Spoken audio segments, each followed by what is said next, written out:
شیخ ابن عثیمین رحمہ اللہ ایک عجیب واقعہ بیان کرتے ہیں۔ وہ فرماتے ہیں مجھے ایک معتبر شخص نے بتایا کہ ایک آدمی اپنی بیوی کو کسی بھی مسکین یا غریب کو صدقہ دینے سے منع کرتا تھا جو ان کے دروازے پر آتا۔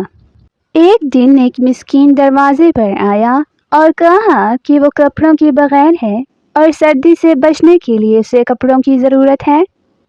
بیوی کو اس کی حالت پر رحم آیا اور اس نے ایک لباس اور 3 کھجوریں دے دیں، جبکہ اس کا شوہر مسجد میں سو رہا تھا۔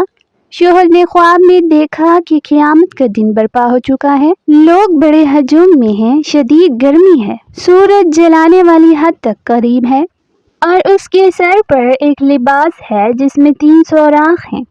اس نے دیکھا کہ وہ 3 کھجوریں آئیں اور ان سوراخوں کو بند کر دیا۔ اس نے حیرت سے یہ خواب دیکھا اور خوف سے جاگ گیا۔ جب اس نے اپنی بیوی کو یہ خواب سنایا تو اس کی بیوی نے سمجھا کہ یہ خواب اسی لباس اور کھجوروں کی وجہ سے ہے جو اس نے مسکین کو دی تھی۔ اس نے اپنے شوہر کو بتایا کہ میں نے ایسا اور ایسا کیا ہے۔ اس پر شوہر نے کہا، آپ کی بات کسی مسکین کو خالی ہاتھ نہ لوٹانا۔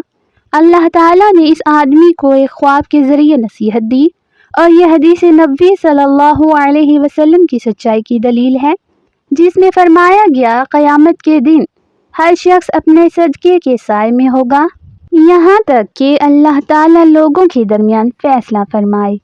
یہ واقعہ شرح کتاب الرقائق من صحیح البخاری اور شرح عقیدہ اہل سنہ والجماعت میں شیخ ابن عثیمین رحمہ اللہ کے کلمات کے ساتھ درج ہے۔ حاصل کلام: اللہ ہمیں بھی صدقے کی اہمیت کو سمجھنے اور عمل کرنے کی توفیق عطا فرمائے، آمین۔